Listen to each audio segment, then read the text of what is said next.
मी विनया खडपेकर. आजी ग हा माझ्या आजीवरचा लेख. ही प्रत्यक्ष घडलेली हकीकत आहे. सुजाता देशमुख संपादन करत असलेल्या माहेर दिवाळी अंकात लेख प्रसिद्ध झाला होता 2015 नंतर आकाशवाणी पुणे केंद्रावरून तो प्रसारित झाला होता. ऐकूया आजी ग. लेखन केलं विनया खडपेकर यांनी. सहभाग यशवंत देशपांडे, महेश लिमये, स्मिता लाटे, सेवा चौहान, विनया खडपेकर, गौरी लागू. दिग्दर्शन गौरी लागू.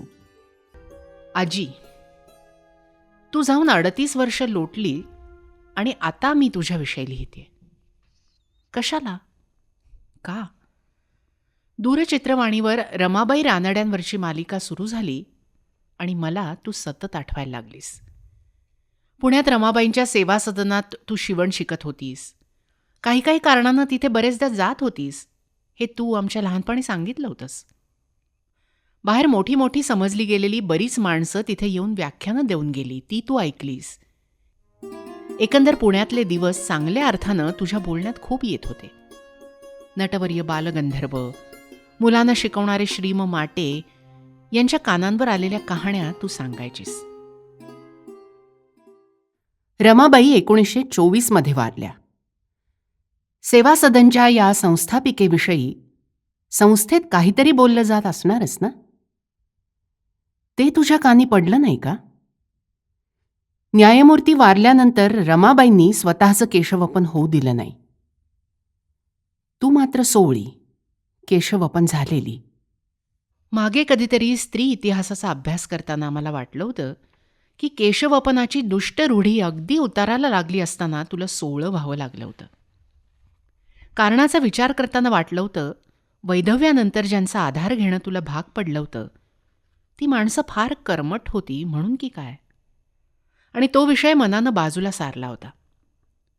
पण छोट्या पडद्यावर केशवपनाचं ते भेसूर रूप पाहताना तुझ्या मृत्यूला 35 वर्ष उलटून गेलेली असतानाही मी कमालीची अस्वस्थ होऊन गेले. ही भयान रूढी मूर्त रूपानं माझ्या बालपणापासनं आमच्या घरात वावरताना मी पाहत आले होते. जरासुद्धा जाणवली नव्हती त्यातली भयानकता. कधी झालीस ग नेमकी तू सोवळी? कधी कधी निमूटपणे स्वीकारलीस तू ही अवस्था? तशी तू स्वभावानं दीन लीन कशापुढेही मान तुकवणारी मुळीच नव्हतीस. तुझा स्वभाव चांगला आठवतो ना मला. नातवंडांसाठी प्रेमळ असलीस तरी तू स्वभावानं खाष्ट, संतापी, गाजवणारी हेच प्रत्यक्ष अप्रत्यक्ष नातलगांकडून शेजाऱ्यांकडून ऐकायला मिळालं. कधी विनोदानी गमतीत तर कधी तक्रारीच्या सुरात. अशा स्वभावाच्या तुझं केशवपन असं कसं झालं? या कशाचीच उत्तरं आता मिळणार नाहीत हे माहिती आहे. पण मनात प्रश्न उठणं थांबत नाही. तेव्हापासून तुझ्याविषयी मला काही बाई आठवतच आहे. माझ्या मनात तुझ्या इतक्या आठवणी विखुरलेल्या आहेत याची मला कल्पना नव्हती. काही आईने सांगितलेलं आठवतं, काही आईला कोणी सांगितलेलं होतं त्यासकट आठवतं, काही इतरांनी बोललेलं आठवतं. पण आठवतं तेव्हा प्रत्येक वेळी मन दुःखाने ठसठसतं. वाटतं आता काय करायचं हे आठवून. पण मी मुद्दाम थोडंच आठवते, आपोआपच आठवतं. मला ते थांबवता नाही येत. मुंबईत राहणार आमचं कुटुंब वडिलांच्या बदलीमुळे 1946च्या आसपास अहमदनगरला हललं. माझ्या जन्मापासून वयाची पहिली 10 वर्ष अहमदनगरला मुंगींच्या वाड्यात गेली. तिथपासूनची आजी मला आठवते. आजीच्या अंगावर नेहमी तपकिरी अमसुली रंगाचं किंवा पांढरं नऊवारी लुगडं आणि आता आपण ज्याला ब्लाऊज म्हणतो ते त्या काळचं पांढरं पोलकं. त्या पोलक्याला ती नेहमी बंडी म्हणत असे. पदर डोक्यावरून दोन्ही कान झाकून घेणारा. चष्मा लावायची तेव्हाच फक्त कान दिसायचे. अशीच आजी मी लहानपणापासून पाहत आले. त्या अमसुली लुगड्याचा उल्लेख कधीकधी अलवण असा होत असे.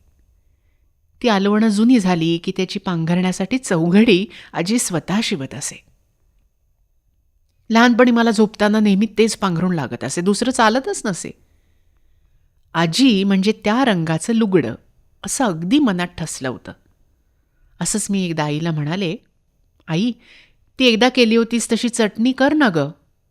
कोणती चटणी ते आईच्या लक्षात येईना. अगं, ते त्या दिवशी नाही का आपल्याकडे गुरुजी जेवायला होते तेव्हा आजीच्या लुगड्याच्या रंगाची चटणी केली होतीस, ती चटणी. मी स्पष्टीकरण दिलं. आई कपाळाला हात लावून म्हणाली, कर्म माझं. ती आमसुलाची चटणी अशी नेहमी नसते बरं करायची. गुरुजी होते जेवायला म्हणून केली. मी गप्प झाले. जास्त हट्ट केला तर आई रागवेल एवढं कळलं. आता वाटतं तिच्या आयुष्याला वाईट तऱ्हेनं कायम चिकटून बसलेल्या लुगड्याचा मी असा उल्लेख केल्यावर काय वाटत असेल तिला. स्वयंपाक करताना आजी जे सोळ्यातलं म्हणून लुगडं नेसत असे त्याला मुकटा म्हणत असत. आजी रोज मुकटा नेसून स्वयंपाक करत असे. तेव्हापासून तो तिचं जेवण होईपर्यंत कुणी तिला शिवू नये म्हणून तिचा बराच आरडाओरडा चालत असे.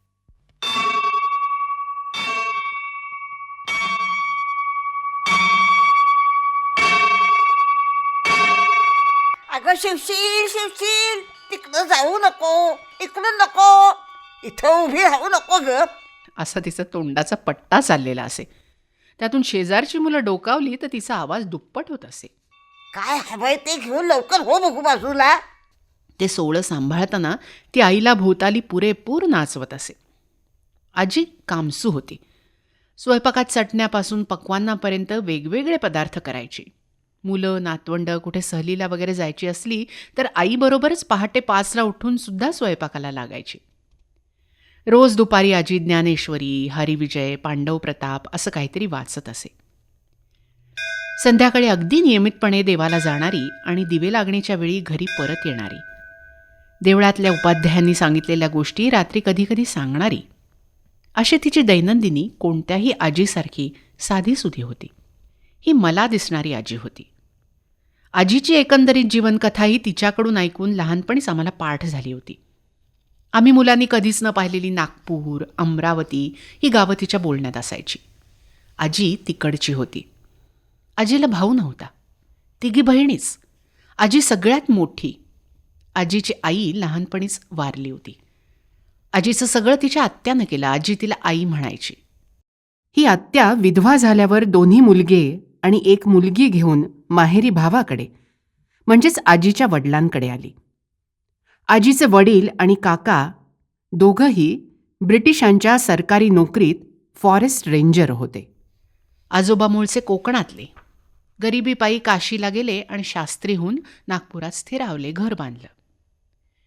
शेजारच्या कॉलरा झालेल्या माणसाचं करायला गेले आणि त्यांना स्वतःलाच कॉलरा लागून मृत्यू आला असं आजी नेहमी सांगायची. तेव्हा आजीचा सगळ्यात मोठा मुलगा म्हणजे माझे वडील 7 वर्षाचे होते. त्यांच्या खाली माझे काका आणि आत्या. आजी 3 मुलांसह मुंबईत स्थिरावलेल्या आत्या आणि आतेभावांच्या कुटुंबात आश्रयाला आली. काही वर्ष मुलांसह पुण्यात होती. सेवा सदनात शिवण शिकल्यानंतर लोकांची परकर, पोलकी, चोळ्या, झबली शिवून पैसे मिळवत होती. मुलांचं शिक्षण झाल्यावर कुटुंब पुन्हा मुंबईत हललं. अशी आजी मला आठवू लागली. अहमदनगरहून दादांची बदली कोपरगावला झाली. या नव्या गावातही आजी रोज देवळात जाऊ लागली. तिथल्या उत्सवात सहभागी होऊ लागली. 6-7 वर्षांची मी इथेही आजीबरोबर बऱ्याचदा देवळात जाऊ लागले.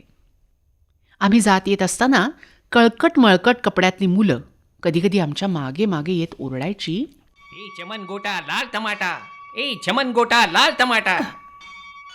काही जण दुरून असंच ओरडायची. मी घाबरून आजीचा हात घट्ट पकडत असे.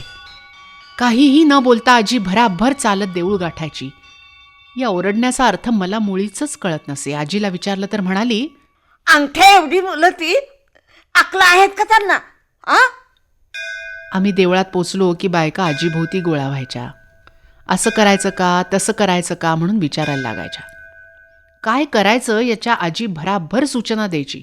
कुणावर डाफरून विचारायची, अगं अशा ग कशा तुम्ही? अगं हळदी कुंकू कुणाला द्यायचं? प्रसाद कुठे ठेवायचा? प्रसाद कोण वाटणार? हे सगळं आजीच्या सूचनेनुसार होत असे. आज आश्चर्य वाटतं, एकटीच सोळी आजी त्या सगळ्यांमध्ये शिरायला दचकली नाही. एवढंच नाही तर तिथे ती नेतृत्व करत होती. एकदा आजीनं सांगितलं सगळ्यांना, माझी ही नात आली आहे ना, ती लावेल हं सगळ्यांना हळदी कुंकू. अहो आजी, पण तिला कसं कळेल कुणाला लावायचं आणि कुणाला नाही लावायचं ते? अगं मी आहे ना सांगायला तिच्या बरोबर. ह्या मुलींना हौस असते हळदी कुंकू लावायची. राहू दे. ती मध्यमवयीन बाई मागे हटली. म्हणजे आजीचा शब्द अंतिम होता. मी बायकांना हळदी कुंकू लावायला सुरुवात केली. आजी माझ्या पाठोपाठ होती, पण ज्यांच्या कपाळाला कुंकू नव्हतं त्यांना ते न लावता मी बरोबर पुढे जात होते.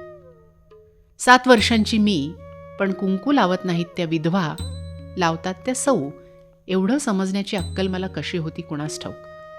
अहमदनगरच्या वाड्यातलं वातावरण हेच त्याचं कारण असावं.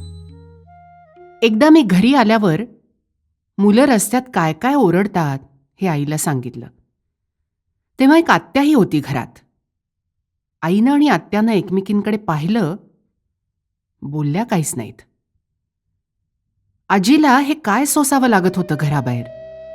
हा असा मुका मार आणखी किती बाबतीत सोसत असेल ती.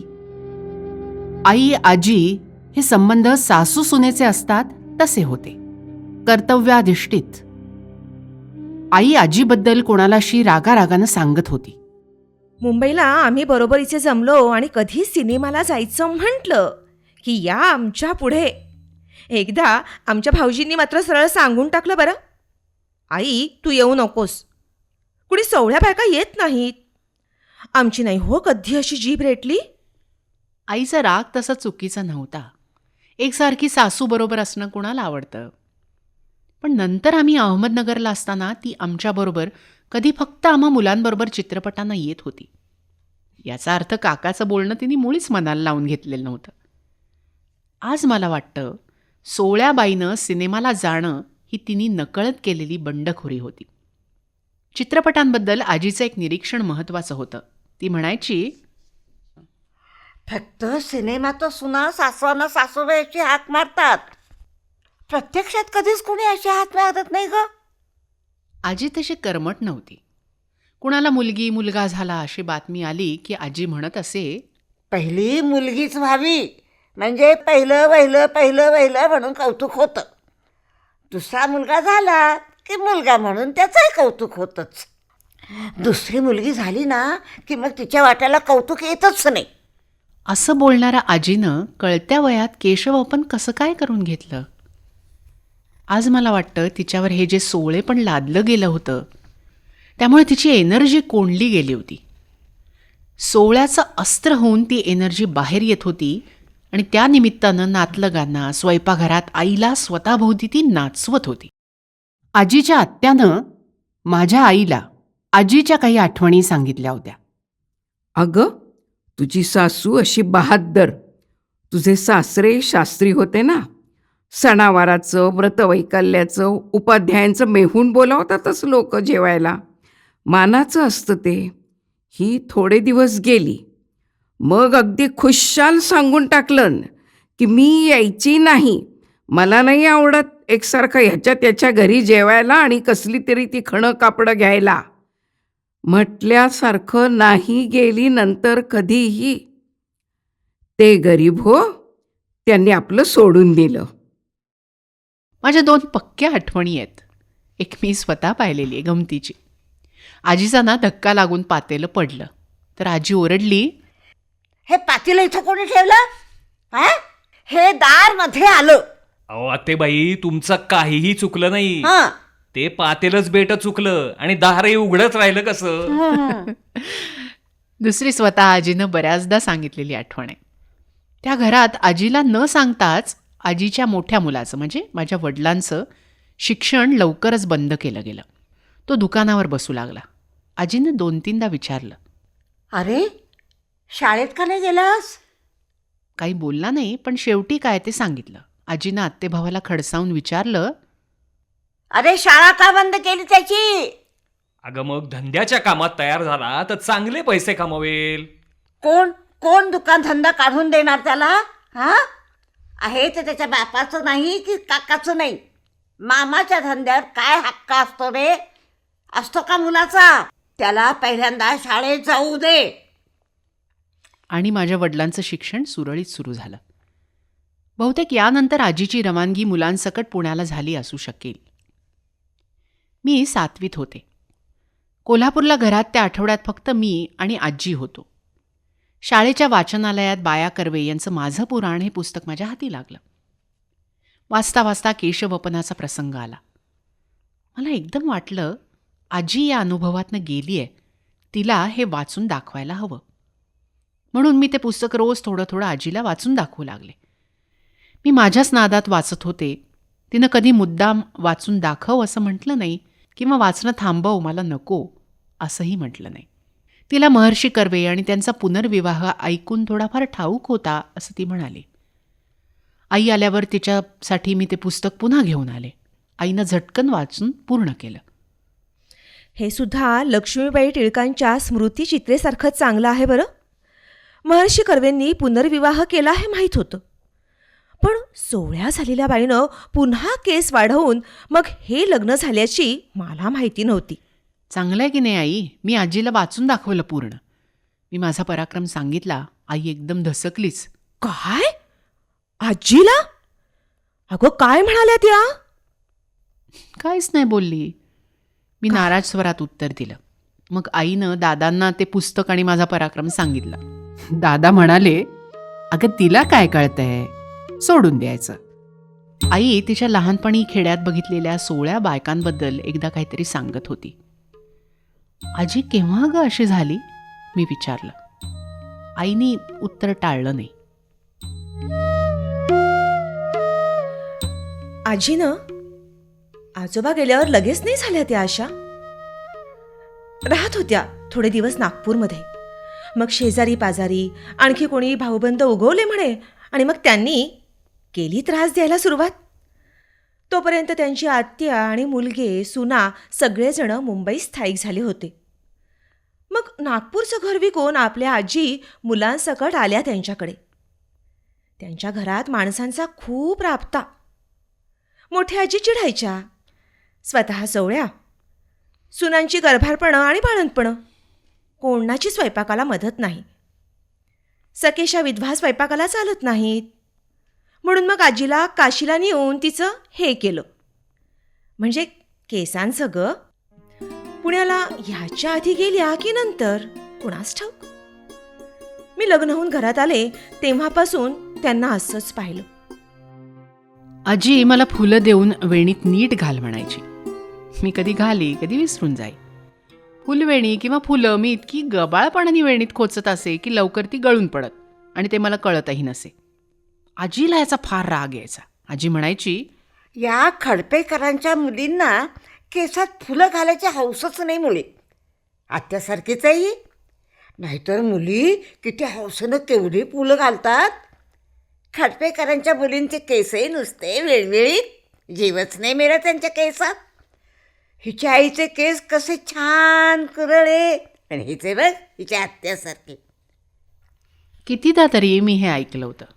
मला त्याचा खेद ना खंत. मी पूर्ण दुर्लक्ष करत असे तिच्या बोलण्याकडे. पण आज माझ्या मनात येतं, आजीचे केस कसे होते? कुणी काहीही कधीही बोललं नाही आजीच्या केसांबद्दल. तिला केस नसणं हे इतकं अभद्र अशुभ होतं की त्याबाबत सगळ्यांचं दगडी मौन. नवऱ्याच्या मुक्तीसाठी जे केस काढले जात त्याचा उच्चार अभिमानानं गौरवानं का होत नसे? याला जोडून आणखीन आठवतं, मुंगीवाड्यातल्या मेडिकल कॉलेजात शिकणाऱ्या शेजारच्या मुलानं कॅमेरा घेतला होता. तो वाड्यातल्या सगळ्यांचे फोटो हौशीनं काढत असे. तो प्रसंग माझ्या डोळ्यासमोर जसाच्या तसा येतो. एकदा तो आजीलाही म्हणाला, आजी तुम्ही गच्चीवर तुळशीची पूजा करताना तेव्हा मी तुमचा फोटो काढायला येतो. छे रे, आमच्यासारख्यांचे नाही हो काढत फोटो. ते काहीही नाही, मी वाड्यातल्या सगळ्यांचे फोटो काढतो, तेव्हा तुमचाही काढणार बघा उद्या.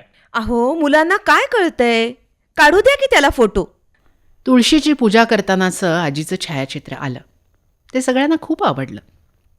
नंतरही कुटुंबातल्या छायाचित्रात मग ती येऊ लागली. पण दरवेळी म्हणत असे, या अवतारात कसला फोटो. एरवी ती सगळ्या गोष्टीत इतकी सहजपणे वावरत असे की छायाचित्राच्या बाबतीत तिच्या असं काही मनात येऊ शकतं हे आमच्या लक्षातच येत नसे. आज आठवलं की काळीच पिळवट्ट. किती बाजूंनी मन मारलं गेलं आजीचं. फक्त एकदाच सकाळचं जेवायचं, रात्री धान्य फराळ किंवा उपवासाचं थोडंसंच काहीतरी, अधेमध्ये काही खायचं नाही, फक्त चहा, तोही पितळी कब्बशीतनं. चिनी मातीची फुलाफुलांची कब्बशी कधी नाहीच. भोवती माणसं विविध रंगांचे कपडे घालणार, तऱ्हेतऱ्हेचं खाणार. हिनं त्याच्या सगळ्या व्यवस्था पाहायच्या, उपभोगायचं मात्र नाही. माझ्या कॉलेजच्या वयात कधीतरी तिनं एक आठवण घरात सांगितल्याचं मला स्पष्ट आठवतं. नाही मी हे हे असं केल्यावर नुकतीच काशीहून आले होते. गरम गरम चुरमुरे होते ग समोर, सवयीनं तोंडात टाकले.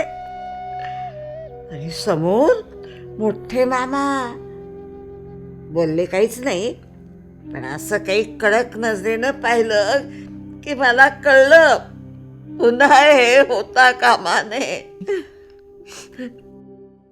आजीचं घरात होणारं केशकर्तन मला समजायला लागलं तेव्हा मी मुंबईला कॉलेजमध्ये होते. एकदा असाच आप्पा माणूस आणायला बाहेर गेला. किती वेळ झाला आलाच नाही.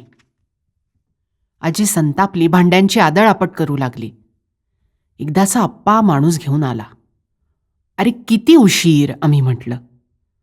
तो खालच्या आवाजात म्हणाला, अगं काय करणार, हल्ली हे लोक सुद्धा बाईसाठी येणार नाहीत म्हणतात. अगदी तरुण मुलांना तर कळतच नाही मी काय सांगतोय ते. कसं समजावून सांगणार? 7-8 ठिकाणी गेलो होतो. आजीच्या वैधव्याची काळसर म्हणावी अशी छाया एकदाच प्रत्ययाला आली. आप्पाचं नुकतंच लग्न झालेलं होतं. त्याची साखर कारखान्याच्या क्वार्टर्सची ऐसपैस मोठी जागा. मुंबईत माझी बँकेतली नोकरी सुरू होती. रविवारला जोडून सुट्टी आली की मी फलटणला पळत असे. अशीच मी तेव्हाही फलटणला गेले होते. वहिनी गर्भार होती. 75ला आलेली आजी तिच्या खाण्यापिण्याचं कौतुक करत होती आणि घरातल्या कामाच्या कुरापती काढून कडकडाटही करत होती. तिचा हा नित्याचा स्वभाव आम्ही सगळ्यांनी स्वीकारला होता. वहिनी हळूहळू स्वीकारत होती. आजी आणि वहिनी दोघीही नसताना आप्पा मला म्हणाला, विनय, अगं आत्तापर्यंत कधीच घडलं नाही ग असं. काय हे असं काहीतरी आजी वागते बघ. म्हणजे? म्हणजे आता मला काही समजेनासंच झालंय. अगं काय होतं अधूनमधून, ती नुसतं योगिताकडे पाहते आणि म्हणते याच वयाला माझं सगळं संपलं. मी उभी हादरले. छातीत एकदम धडधडलं. त्याला ते जाणवलं. त्याचा चेहरा अधिक गंभीर झाला. अरे इतक्या वर्षात कधी तिनं कुणाशी स्वतःची तुलना केली नाही. आपल्या घरात नात्यातल्या कैक जणींची केळवणं डोहाळ जेवणं होऊन गेली की रे. अगं मीही चकित झालो. नाही, पहिल्यांदा पटलंच नाही मला. पण हे आता असं 3-4 वेळा झालं. अरे तिच्या वयामुळे तिच्या बोलण्यात काहीतरी घोटाळा झाला असेल रे. जाऊ दे आता. हे बघ, तू काय काळजी करू नकोस. आणि बोलणार तरी कोणाशी. हे बघ, आणि आईला मात्र काहीही सांगून वाढवू नकोस. नाही नाही नाही, मी आजीला सरळ घेऊन जाते मुंबईला माझ्याबरोबर. 1 दिवस रजा वाढवते.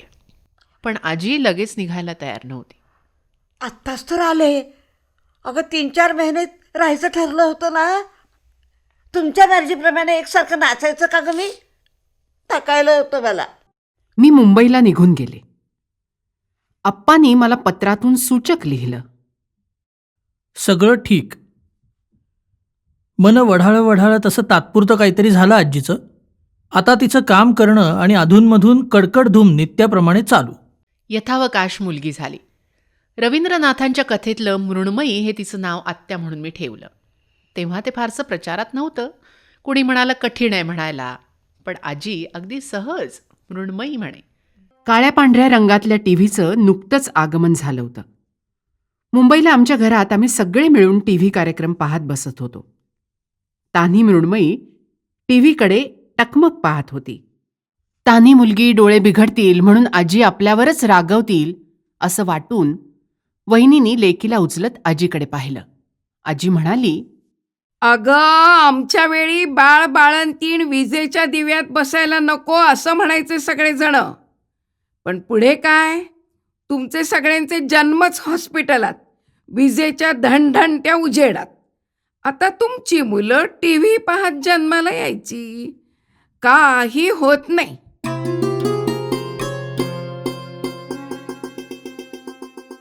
मृण्मयी वर्षाची असताना आजी पुन्हा फलटणला आप्पाकडे जाऊन राहिली होती.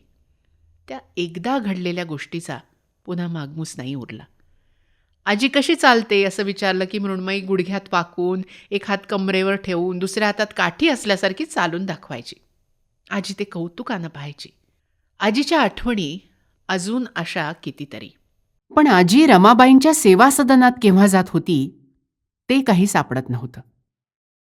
मी चुलत भावाकडे विवेककडे अहमदाबादला गेले होते. त्या मुक्कामात विवेकनी माझ्या हातात पुठ्ठ्याचं बाइंड केलेलं हस्तलिखित दिलं. ते माझ्या काकांचं आत्मकथन होतं, अपूर्णच राहिलेलं. पुण्यात आल्या आल्या मी ते लगालगा वाचून काढलं. मला पाहिजे होती ती माहिती मिळाली. आजीचा जन्म 1897. वडील आणि काका सुधारक होते म्हणून आजी लग्नात 13 वर्षांची. त्या काळातल्या शब्दानुसार घोडनवरी होती. 1927 मध्ये आजी मुलांसकट पुण्याला पोहोचली तेव्हा ती सकेशा होती. माझे वडील मॅट्रिक झाल्यावर 6 वर्षांनी सगळं कुटुंब परत मुंबईला आलं.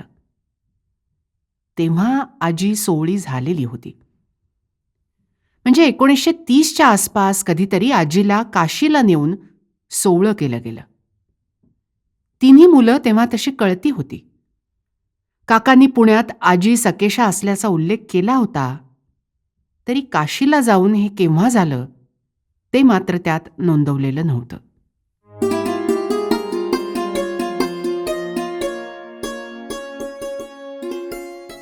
टाटा सामाजिक विज्ञान संस्थेसाठी मी 20व्या शतकाच्या पूर्वार्धातल्या स्त्री संस्कृतीचा अभ्यास केलेला होता. 1930 मध्ये पुण्या मुंबईसारख्या शहरात सामाजिक वातावरण केशवपनाच्या पूर्णपणे विरुद्ध होतं.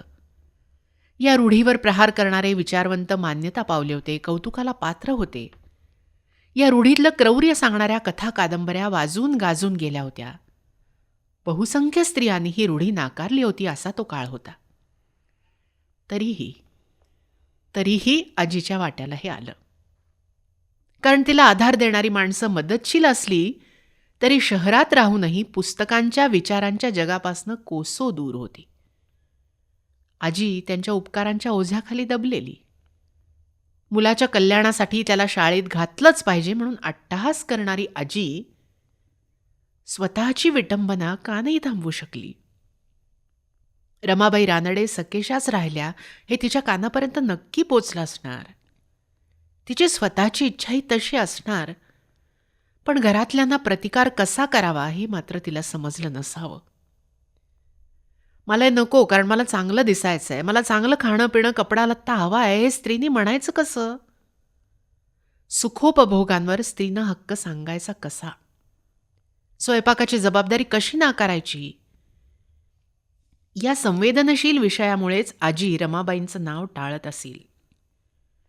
बाया कर्वे, पार्वतीबाई आठवले या केशवपन झालेल्या बायकांनी पुन्हा केस वाढवले होते. परंतु या गोष्टींचा चांगल्या अर्थाने प्रचार झाला नाही. नंतर सुद्धा रूढीच्या या शापातनं आजीला मुक्त करणं कठीण मुळीच नव्हतं. ती कृती अवघड नव्हती. पण भोवतालच्यांनी गृहीत धरलं होतं, एकदा घडलं ते घडलं, आता यातून सुटका नाही. आता त्या बाईलाच ते आवडणार नाही. प्रत्यक्ष रूढीच्या बळी ठरलेल्या बायकांना जाऊन कोणी विचारलं?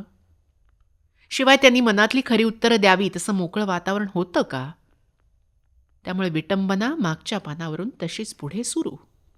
ती त्यांच्या आयुष्याबरोबरच संपणार असं सगळ्यांनीच गृहीत धरलेलं. आजीच्या आयुष्याकडे पाहताना ना पुष्कळदा वाटतं. आपल्या समस्या जाणून घेणारी माणसं योग्य वेळी भेटली नाहीत तर निदान समजून न शकणाऱ्यांना आपल्या मार्गातून हटवणं जमलं तरी काही प्रश्न मिटू शकतील. आजी, तुला जर कोणी प्रत्यक्ष विचारलं असतं तर तू काय ग उत्तर दिलं असतंस? आजी, मला भास होतोय तू म्हणतीयस. हो, मला केस वाढवावेशी वाटतात, फुलं घालावीशी वाटतात ग, कांद्याची भजी खावीशी वाटतात, रंगीबेरंगी लुगडी नेसावीशी वाटतात. असं म्हणाली असतीस का ग तू? आजी, मला कल्पना करता येत नाही ग. या सगळ्या गोष्टी तुझ्यासाठी नाहीतच असंच पाहत आले ना मी. पण आज मला खात्री वाटते इतक्या साध्या साध्या गोष्टी तुला हव्याशा असणारच ग. का नको असतील? आजीच्या अखेरच्या दिवसातले शेवटचे 2-3 महिने असतील. आजी अंथरूण पांघरुणात एकसारखी काहीतरी शोधायची. तोंडानं म्हणायची, अगं अगं सुनंदा, माझं ते हे दिसत नाही ग कुठं. अगं ते हे ग, अगं विने, अगं माझं ते हे कुठं गेलं ग, माझं असं आता ते 2-2 हे तास कुठे सुरू गेलं? असायचं. माझं सापडत नाही, कधी दिवसा कधी सापडत रात्री. नाही. आम्ही प्रत्येकानं तिला वेगवेगळ्या प्रकारे विचारलं, आजी काय हरवलंय तुझं? तुला काय हवंय सांग ना. अगं ती सचिंत अगं, मुद्रेनं आमच्याकडे अरे, पाहायची. माझं ते हे कुठे गेलं. कितीतरी खाद्यपदार्थांची, वस्तूंची, व्यक्तीची नावं आम्ही उच्चारत राहिलो. ती फक्त मानेनं नकार द्यायची. कंटाळून सुद्धा एखादा होकार तिनं दिला नाही. आज मला वाटतं, आजी ग, तुझ्या आयुष्यातलं किती काय काय हरवलं होतं त्याला गणतीच नव्हती. भ्रमल्यासारखं ते सगळं शोधत होतीस का ग तू?